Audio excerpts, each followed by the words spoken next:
जय हिंद दोस्तों, कैसे हैं आप सभी लोग। आशा करता हूं आप सभी ठीक होंगे, स्वस्थ होंगे और मौज कर रहे होंगे। मैं अंकित एक बार फिर से आपके अपने YouTube चैनल वासुदेवा एजुकेशन में आपका स्वागत करता हूं। इस पर वीडियो हमने बनाई थी लेकिन हमने डिलीट कर दी थी क्योंकि वीडियो साफ नहीं आ रही थी। एक बार फिर से हमने इस पर वीडियो बनाई है और आज की जो वीडियो रहेगी वो सेंस ऑर्गन पे रहेगी, संवेदी अंगों पे रहेगी। और संवेदी अंगों में आज हम सबसे पहले बात करेंगे नोज की, कि नोज क्या होता है। तो ज्यादा देरी ना करते हुए हम स्टार्ट करते हैं आज का टॉपिक। और हमारा जो टॉपिक है बेटा वो है सेंस ऑर्गन। क्या है बेटा? Sense organ. और इस सेंस ऑर्गन को हम क्या कह रहे हैं? इस सेंस ऑर्गन को बेटा हम कह रहे हैं संवेदी अंग। क्या कह रहे हैं? संवेदी अंग। अच्छा, संवेदी अंग क्यों कह रहे हैं या सेंस ऑर्गन की डेफिनेशंस क्या होगी? तो बेटा आप सिंपल समझो, संवेदनाओं को ग्रहण करने वाला, या मैं कहूं कि बाहर से जो भी संवेदनाएं आ रही हैं, जो भी सूचनाएं आ रही हैं, उनके प्रति कार्य करने वाले जो अंग होते हैं उन्हें हम क्या कहते हैं? सेंस ऑर्गन कहते हैं। अच्छा, इसके अलावा मैं बात करूं, देखो बेटा मैं लिखूं वातावरण का, और वातावरण भी कौन सा बेटा? बाहरी। कौन सा है? बाहरी का ज्ञान कराने वाला, ज्ञान कराने वाला। तो बाहरी वातावरण का ज्ञान कराने वाले अंगों को क्या कह रहे हैं अपन? संवेदी अंग। इनको हम एक नाम और दे सकते हैं बेटा, ज्ञानेंद्रिया। क्या नाम देंगे? ज्ञानेंद्रिया दे सकते हैं। अच्छा, ये सेंस ऑर्गन कितने प्रकार के होते हैं? 5 प्रकार के। कितने प्रकार के? 5। अच्छा, 5 में कौन कौन से होंगे बेटा? तो आज हम जैसे थंबनेल के अकॉर्डिंग सबसे पहले हमने नोज लिया है तो हम लिख देंगे नोज। सेकंड अगर मैं बात करूं तो हम बात कर सकते हैं आंख की, आंख को हम आई लिखेंगे। थर्ड हम लिखेंगे बेटा कान, तो कान को हम लिखेंगे ईयर। फोर्थ हम लिखेंगे यहां पे जीभ, तो जीभ को हम लिखेंगे बेटा टंग। और फिफ्थ जो लिखेंगे अपन, त्वचा लिखेंगे, स्किन लिखेंगे। तो कुल मिलाकर के 5 सेंस ऑर्गन होते हैं। अच्छा, इन 5 सेंस ऑर्गनों की अगर कहानी की बात करें कि एक शब्द में अगर इन्हें कहना चाहे तो हम कैसे कहेंगे? तो समझो, नाक के लिए हम सिंपल बात लिखेंगे गंध ग्रहण करने वाला। गंध ग्रहण करने वाला यानी जो भी स्मेल है, चाहे सुगंधित है चाहे दुर्गंधित है, उसको कौन ग्रहण कर रहा है? नाक ग्रहण कर रहा है। आंख की बात करें हम, आंख की बात करें तो हम लिखेंगे देखने वाला अंग। कौन सा अंग बेटा? देखने वाला। तीसरा अगर कान की बात करें, सुनने वाला। सुनने का जो काम कर रहे हैं वो किससे कर रहे हैं? कान से। जीभ की बात करें तो जीभ के लिए हम लिखें स्वाद ग्रहण करने वाला। और अंत में त्वचा के लिखे, त्वचा के लिए लिखे बेटा तापमान नियंत्रित करने वाला। ये सारे के सारे क्या होते हैं अपने पास में? सेंस ऑर्गन होते हैं। तो सिंपल बात समझो, आप कहीं जा रहे हो, आपको स्मेल आ रही है, सुगंधित आ रही है तो आप कुछ नहीं कर रहे हो, दुर्गंधित आ रही है तो आप तुरंत क्या कर रहे हो? नाक बंद। तो पहला सेंस ऑर्गन नाक हो गया। आप देख पा रहे हो, अंधेरा हुआ आप नहीं देख पा रहे हो तो आंखें काम नहीं कर रही है, जैसे ही लाइट आई उजाला हुआ आपने देखना स्टार्ट किया तो आंख काम कर रही है, तो दूसरा सेंस ऑर्गन। आप कुछ सुन रहे हो, आप वातावरण से कुछ सुन रहे हो, कोई आपको बोल रहा है, आप किसी प्रकार की लाउड चीजें सुन रहे हो, तो ये क्या है? कान। जैसे बहुत लाउड होगी तो आप कान क्या कर लोगे? बंद। तीसरा सेंस ऑर्गन। चौथा जीभ, आप कुछ खा रहे हो, टेस्ट आ रहा है तो आप उसको और खाओगे, अगर टेस्ट नहीं आ रहा है तो आप उसको वहां पे छोड़ दोगे। सिंपल सी बात समझो, घर में घिया की सब्जी बनी है और फिर पनीर की, तो आप क्या खाओगे? पनीर की सब्जी खाओगे। तो स्वाद आ रहा है तो खा रहे हो। त्वचा यहां से स्पर्श का ज्ञान करवा रही है, टेम्परेचर को क्या कर रही है, नियंत्रित कर रही है। ये हमारा कौन से हो जाएंगे, 5 सेंस ऑर्गन हो जाएंगे सिंपल से तरीके से। अब सबसे पहले हम लेते हैं, बेटा नाक। अब हम सबसे पहले फर्स्ट सेंस ऑर्गन की बात करते हैं, नाक की, नोज की बात करते हैं, और नोज किस प्रकार से काम करेगा इसकी बात करेंगे। तो सबसे पहले हमने नोज लिख लिया, क्या लिख लिया, नोज लिख लिया। अब नोज का काम क्या है, नोज का काम क्या है बेटा, तो मैंने क्या लिखा, गंध ग्रहण करने का कार्य। शाब्दिक अर्थों में समझे, गंध ग्रहण करने का काम किसका है, नोज का। अच्छा, ये जो गंध है बेटा, ये गंध दो प्रकार की, ये जो गंध है वो कितने प्रकार की है, दो प्रकार की। एक है बेटा दुर्गंधित, एक तो है आपके पास में दुर्गंधित, और एक है आपके पास में सुगंधित। ठीक है, सिंपल बात समझो, आप कहीं कचरे के ढेर के पास से निकल रहे हो, किसी नाले के पास से निकल रहे हो, या कोई भी ऐसी जगह जहां से केवल दुर्गंधित स्मेल आए, और जैसे दुर्गंधित स्मेल आती है पीछे से अपन रुमाल निकालते रहे, पकड़ के चल देते हैं, नाक बंद कर लेते कि स्मेल अंदर ना आ जाए। अब मानो आप एक मंदिर के पास से गुजर रहे हो, और वहां बड़ी अगरबत्ती जस रही है, उसमें केवड़ा, मोगरा, गुलाब, अनेक प्रकार की क्या है, अगरबत्तियां, और बढ़िया खुशबू आ रही है, या किसी शादी में जा रहे हो और स्प्रे लगा के जा रहे हो तो सुगंधित चीज आ रही है, तो आपके नाक क्या होंगे, खुल जाएंगे, आहा क्या खुशबू आ रही है। तो ये खुशबू का काम नाक का, दुर्गंध चीजों को लेने का काम नाक का, समझो। अब सुनो, अब हम बात करते हैं नाक के अंदर भाग की, अंदर क्या है, और एक साथ समझो कि नाक जो है वो बना है किससे है बेटा, नाक किससे बना है, बोन प्लस कार्टिलेज से, बोन प्लस कार्टिलेज, हड्डियां और उपास्थि। देखो यहां पे टाइट है, देखो यहां टाइट है, ये क्या है, बोन्स, ये देखो ऐसे कर रहे हैं अपन, ये क्या है, कार्टिलेज। तो अपने पास स्ट्रॉन्ग पार्ट भी मौजूद है और स्मूथ पार्ट भी मौजूद है, strong part bones, smooth part cartilage. अब समझो, तो मैंने सबसे पहले लिखा नाक।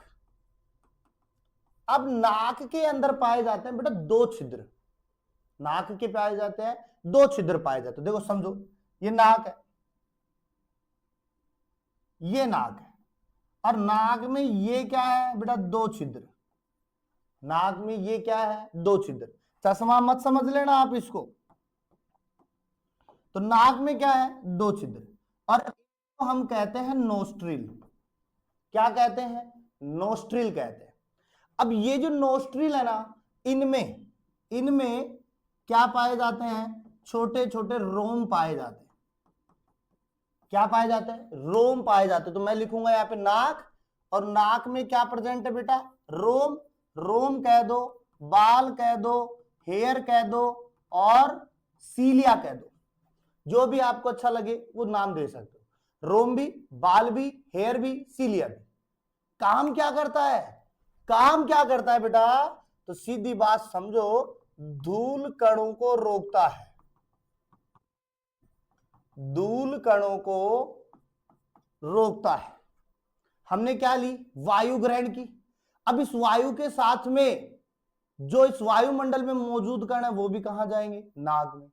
अब धूल भी तो जा रही है, हम घर में झाड़ू निकलवा रहे हैं या कोई निकाल रहा है, रास्ते में कोई निकाल रहा है, तो धूल के कण उठ रहे हैं ना, अब उसमें छोटे छोटे कण होंगे, वो कहां जाएंगे, नाक में। अब नाक में जाएंगे तो कहां रोक लेगा उसको, ये बाल रोक लेंगे, अरे रुक जा भाई, कहां जा रहा है, आगे जाएगा तो नुकसान करेगा, इसलिए बाल उसको क्या कर लेंगे, रोक लेंगे। अब समझ में बात ये आती है कि चलो मोटे कण तो रोक लिया, और बारीक कण हो तो वो तो बालों से भी निकल सकते हैं ना। तो इस भाग में यहाँ पे देखो, यहाँ ये वाली जो हड्डी दिख रही है जहां से आपका नाक घूमता नहीं है, इसको आप घुमा नहीं सकते हो, तो यहां पर हम लिखेंगे श्लेष्मा झिल्ली। यानी यहां क्या पाई जाती है, श्लेष्मा झिल्ली पाई जाती है, म्यूकस मौजूद होता है। क्या मौजूद है बेटा, म्यूकस मौजूद है, और ये म्यूकस जो होगा ना, उन बड़े कणों को चिपका लेता है, बड़े कणों को क्या कर लेगा, चिपका लेगा। और जब भी हम ये सारी चीजें कण और ये जितने भी होंगे ये चिपक जाएंगे, गंदगी सारी चिपक जाएगी। जैसे नहाने के लिए जाएंगे अपन तो मुंह जैसे धोते धोते अपन यूं करके निकाल देते हैं गंदगी को। तो ये सब कहां से आ रहे हैं? रोम से और श्लेष्मा झिल्ली से। हम ये भी लिख सकते हैं यहां पे एक शब्द, वायु फिल्टर करने का कार्य है, वायु फिल्टर करने का कार्य। तो ये बात किसकी हो गई? श्लेष्मा झिल्ली की। अब यहां से थोड़ा सा ऊपर की ओर जाते हैं तो यहां पर काम करती है बेटा महक ग्राही कोशिका। क्या काम करेगी? महक ग्राही कोशिका। अब महक ग्राही कोशिका वही दुर्गंधित और सुगंधित का काम करेगी। तो कनेक्शन किससे कर देंगे अपन? गंध ग्रहण करने वाली कोशिका से। अब ये गंध ग्रहण करने वाली जो कोशिका है ये किसके साथ में कनेक्टेड है? जो हमें ज्ञान करवा रही है। तो बेटा फिर हम लिख देंगे बेटा घ्राण तंत्रिका। क्या लिखेंगे? घ्राण तंत्रिका। और घ्राण तंत्रिका को हम क्या कहेंगे? ऑफ्लैक्टरी नर्व। क्या कहेंगे बेटा? ऑफ्लैक्टरी नर्व। यानी महक गौण कोशिकाएं ग्रहण करेंगी। अब ये जो ग्राही कोशिकाएं होती है, महक ग्राही कोशिका, ये किसको देंगी? ऑफ्लैक्टरी नर्व को। नर्व जो है उसके ऊपर काम करेगी और जैसे ही हम निकलते हैं तो जैसे दुर्गंधित चीजों की धाक बंद हो जाएगा, सुगंधित चीजों खुल जाएगा, अपन खिलते हुए बात आराम से फील करते हुए जाएंगे उस चीज को। समझ रहे हो बात को? तो ये ऑफ्लैक्टरी नर्व। अब इसके बाद में देखो, घ्राण तंत्रिका के बाद में नाक में एक अंग और पाया जाता है जिसे अपन वोमी रोनासल अंग कहते हैं।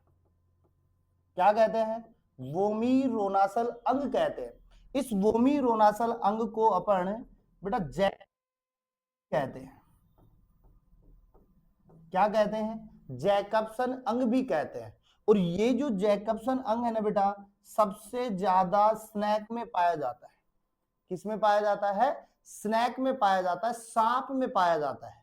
और देखो ये जो वोमी रोनासल अंग है ना, ये क्या काम करता है? तो हम लिखेंगे प्रजनन के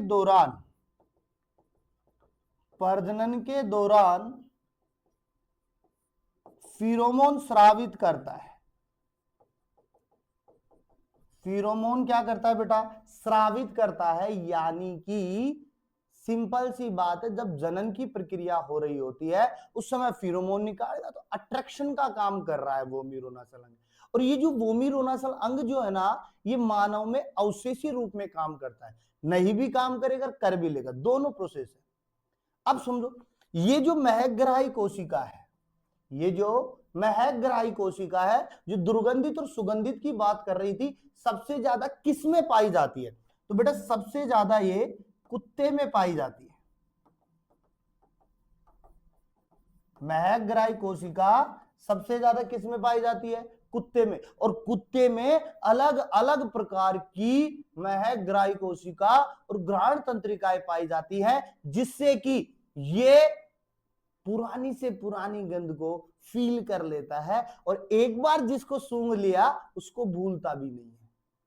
आपके किसी पड़ोसी के घर में कुत्ता है या दोस्त के घर में कुत्ता है, आप पहली बार गए, कुत्ता भौंकता है और जैसे दूसरी बार जाते हो कुत्ता भौंकता नहीं है। रीजन क्या है? उसने आपकी स्मेल को फील किया, सूंघ लिया, ये तो आया हुआ है, पहले आया था, तो तुरंत कुत्ता अपना रेस्पॉन्स वहीं छोड़ देता है। समझ रहे हो? और देखो कुत्ते में ये बहुत सारी होती है, कुत्ते में ये तंत्रिका बहुत सारी होती है, कोशिकाएं बहुत सारी होती है। लेकिन वहीं अगर मैं घ्राण तंत्रिकाओं की बात करूं, मनुष्य के लिए बात करूं, तो इनकी संख्या जो है बेटा 1 करोड़ होती है। कितनी होती है? 1 करोड़ तक घ्राण तंत्रिकाएं पाई जाती है। अच्छा दूसरा, अगर कुत्ते में कुत्ता ऑप्शन में ना हो तो फिर क्या चूज करें? फिर आप चूज करो हाथी। कुत्ता ना हो तो फिर आप चूज कर लो हाथी, कि हाथी के अंदर महक ग्राही कोशिका ज्यादा पाई जाती है। अब फिर कम भी तो किसी में होगी ना। अब मानव में तो मीडियम है, मानव तो इतनी सूंघ पाता है, मानव में क्या है? मीडियम। अब किसमें है? तो हम लिखेंगे यहां पे डॉल्फिन में। किसमें?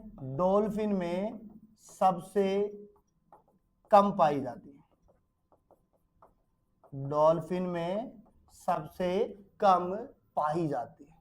अच्छा देखो, मानव की बात कर रहे हैं, अब बात आती है कि मानव में सबसे ज्यादा सक्रिय किसमें होगी, नर में या मादा में?